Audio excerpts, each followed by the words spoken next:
آپ یہ مت کریں. بالکل. تو وہ ہے نا کہ غصہ کہیں اور نکالنا ہے اور بات کہتے ہیں. وہ پنجابی میں ایک ہے کہ روندی یاراں نو لے لے نام بھراواں دا. تو you create a set of a bogie آگے, لیکن پیچھے جو کچھ ہو رہا ہے یہ آپ کو پتہ ہے, اور یہ کس نے کیا یہ بھی آپ کو پتہ ہے. آئی تھنک اس ٹرینڈ کو ختم ہونا چاہیے. بالکل ہونا چاہیے. یس. چلے تو احتشام صاحب آپ اس پر اگر مختصر کامنٹ کر لیں کہ اب ظاہر ہے اس پر حکومت کی جانب سے حکومت حرکت میں آئی ہے, اس حوالے سے کمیٹی بھی تشکیل دے دی گئی. آپ کو لگتا ہے کہ ایسے عناصر کو منطقی انجام تک پہنچنا چاہیے تاکہ سبق مل سکے جو لوگ اس طرح کے ٹرینڈ میں ملوث ہیں یا اس طرح کی سوچ بھی رکھتے ہیں؟ سنیے, جس طرح جنرل صاحب نے بات کی ہے, سوشل میڈیا جس انداز سے اب پوری دنیا میں ڈومینیٹ کر رہا ہے, اصل میڈیا تو ہمارا پرنٹ اور ٹی وی جو ہے نا وہ لگتا ہے آہستہ آہستہ ختم ہی ہو جائے گا. مجھے ایک دم سے جنرل صاحب ایک لمحے پہلے ایک بات یاد آئی. وہ یہ یاد آئی کہ انڈیا کا ایک ریٹائرڈ میجر ہے, شاید میجر گواسمی کے کیا نام ہے, بہت زریلا انسان ہے. جتنی پاکستان کے خلاف وہ باتیں کرتا ہے شاید ہی کوئی کرتا ہو. میں اس کا اس موضوع کے اوپر یا ملتا جلتا کلپ دیکھ کے میں پریشان ہو گیا. اس نے کہا جی میں تو ہندوستانی ہوں سونیا. وہ کہتا ہے میں تو دشمن ہوں آپ کا, میں تو ہر وہ بات کروں گا جس سے آپ کو نقصان پہنچے. لیکن کہتا ہے میں آپ کو بتاؤں, میں اگر پاکستانی ہوتا نا تو میں یہ دیکھتا کہ میں کس کے خلاف کیا بات کر رہا ہوں. اس نے کہا ایک ہی ادارہ رہ گیا آپ کے پاس, یہ فوج, جو آپ کا ہر کام کرتی ہے.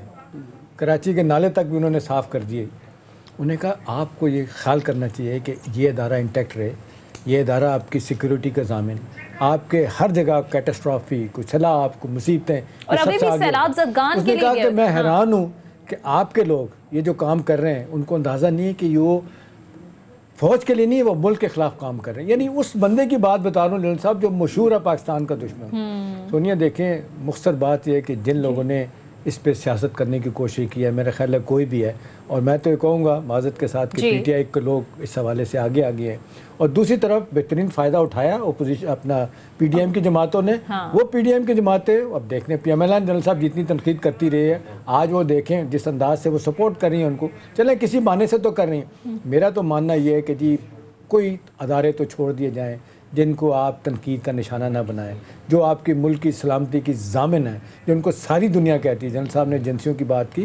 سونیا مستقل طور پہ پچھلے کئی برسوں سے جو سروے آتا ہے جنرل صاحب دنیا کی انٹیلیجنس ایجنسیز کا, 10 میں سے آج بھی نمبر 1 ISI ہے. بالکل. تو آپ یہ کیا کرنا چاہتے ہیں, اس ملک کے ساتھ کیوں کھلواڑ کرنا چاہتے ہیں؟ دشمن کو احتشام صاحب موقع مل جاتا ہے, موقع مل جاتا ہے, سیاسی طور پہ آپ اختلاف کر سکتے ہیں, ان کے رول پہ بات کر سکتے ہیں, لیکن ایک کسی پرائے میں رہ گئے. اب یہ جس انداز سے بلوچستان کا اتنا بڑا سانحہ ہوا, لوگ دکھی ہیں, پریشان ہیں.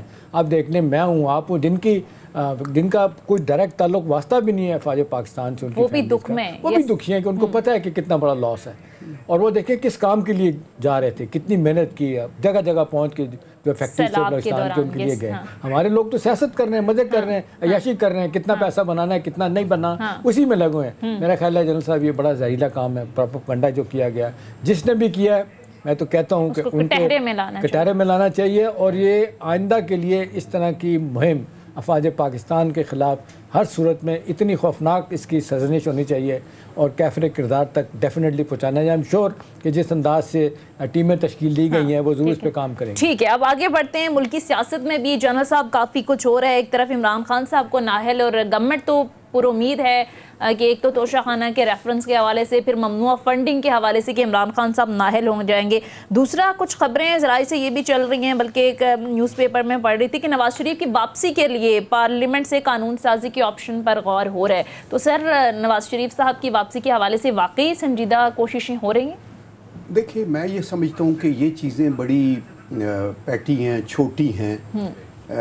ہمیں اگر براڈر پرسپیکٹو میں دیکھیں نا تو آج محرم کی 9 بالکل, اور یہ ہمیں یاد دلاتی ہے کہ مسلمانوں نے کتنی بڑی قربانی اسلام کے لیے دی حضرت امام حسین رضی اللہ تعالیٰ عنہ نے, اور تاریخ کا رخ بدل دیا. اور ان کا یہی پیغام تھا کہ آپ حق کے لیے کھڑے ہوں, آپ انصاف کی بات کریں, آپ سچائی کی طرف جائیں, ایون اف آپ کی جان چلی جائے, سپریم سیکریفائس دینے کے لیے. صاحب دنیا کی ہر نعمت ان کو مل رہی تھی, آفر کی گئی, کیا لینا ہے, امام نے کہا مجھے کچھ نہیں چاہیے. تو آج کے دن بھی ہمیں سول سرچنگ یہ کرنی چاہیے کہ ہم کہاں کھڑے ہیں. دیکھیں, میں احتشام یہ پڑھ رہا تھا کہ پاکستان جب بنا نا تو تقریباً 3 کروڑ کی آبادی تھی ہماری, اور اس وقت آپ کے پاس نہ کوئی ڈیفنس کی صنعت تھی, نہ آئرن اور سٹیل کی صنعت تھی, نہ جوٹ کی کوئی مل تھی، ساری صنعتیں ہندوستان میں رہ گئی، نہ میچ باکس جو نا میچ سٹکس وغیرہ کی یہ آپ کے پاس تھا.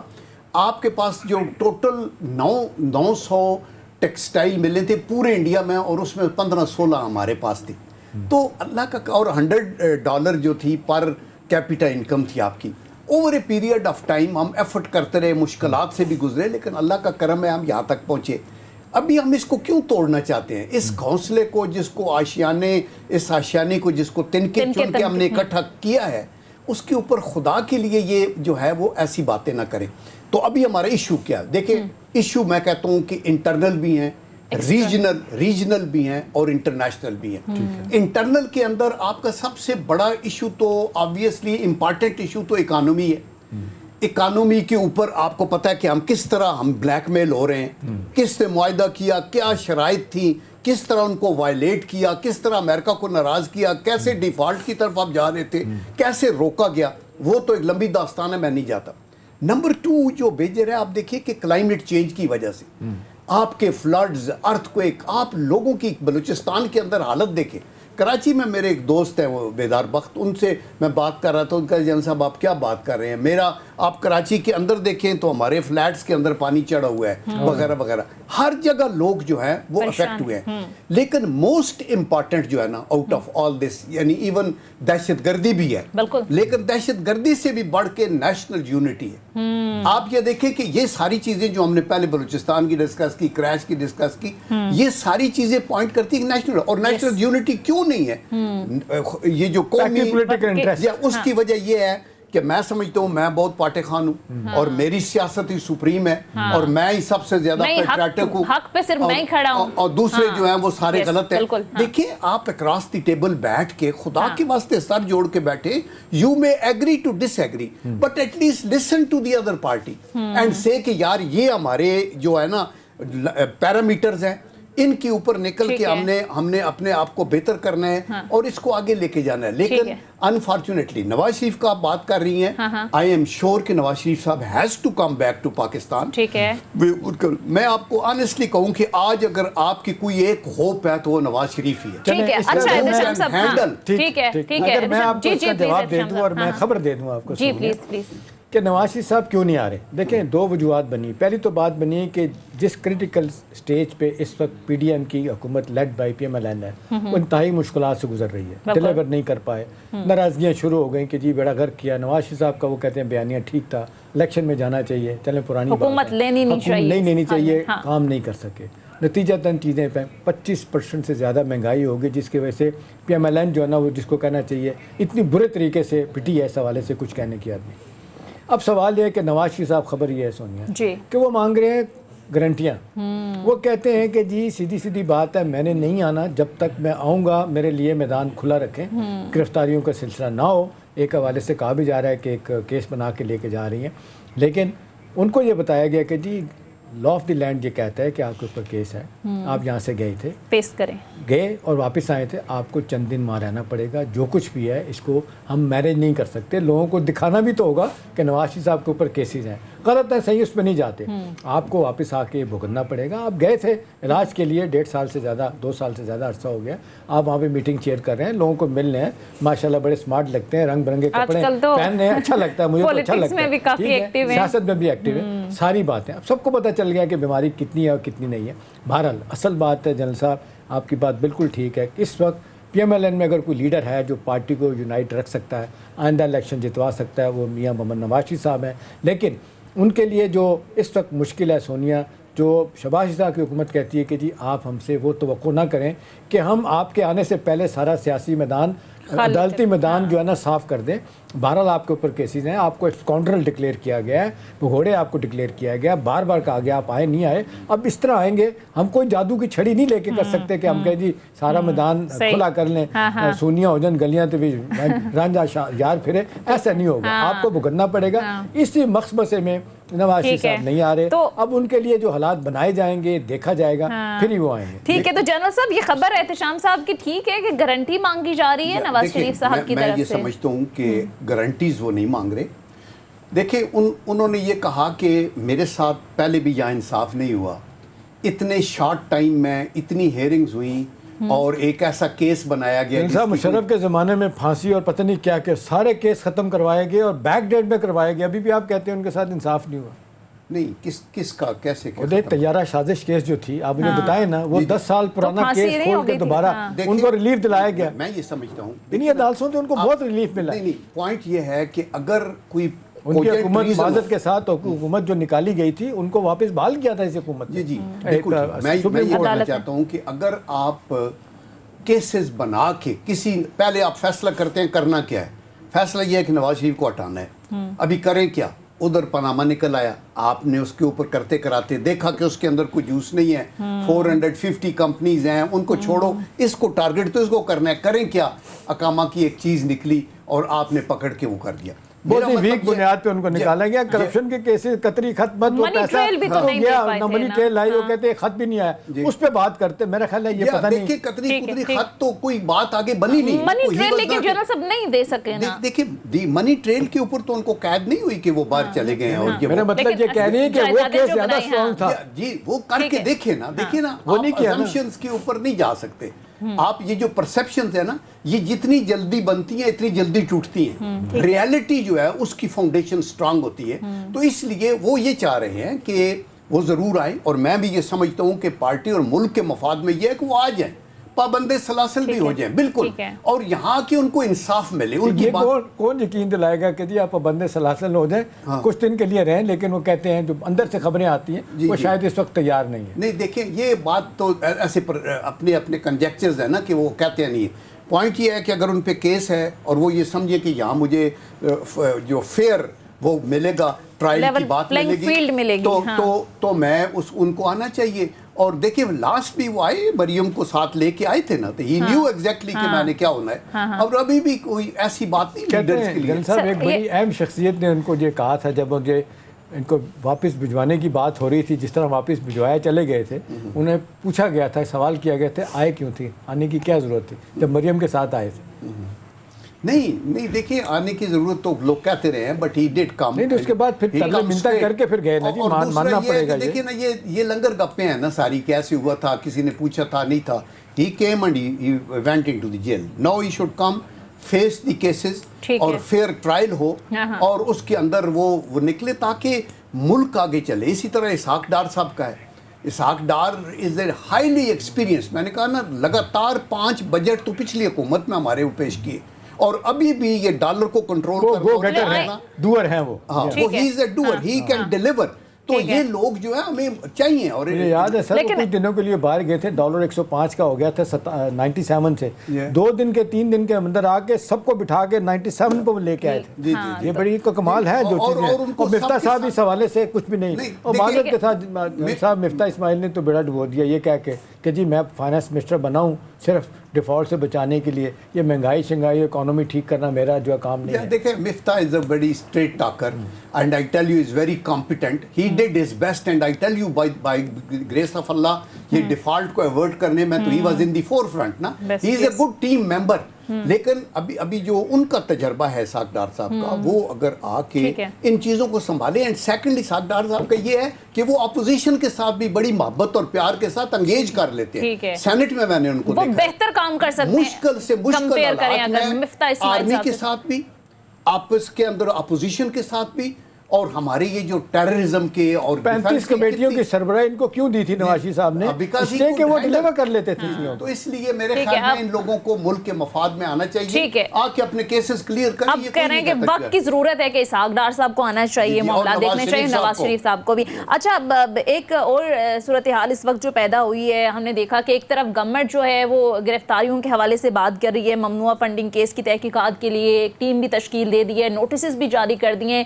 بلکہ وزیر داخلہ تو جنرل صاحب یہ کہہ رہے تھے کہ اگر آپ نے تعاون نہیں کیا تو پھر تو ہم گرفتاریاں کر لیں گے. لیکن پاکستان تحریک انصاف بھی لیگی رہنماؤں کے خلاف پنجاب میں مقدمات بنانے کی دھمکیاں دے رہی ہے. تو اس ساری صورتحال کو کیسے دیکھتے ہیں؟ ادھر آپ ان کے لیے معاملات ٹف کریں گے تو وہ پھر پنجاب میں معاملات آپ کے لیے مشکل کر دیں گے. کیا مشکل کریں گے؟ وہ مرکز میں تھے تو انہوں نے دے لیفٹ نو سٹون انٹرنڈ.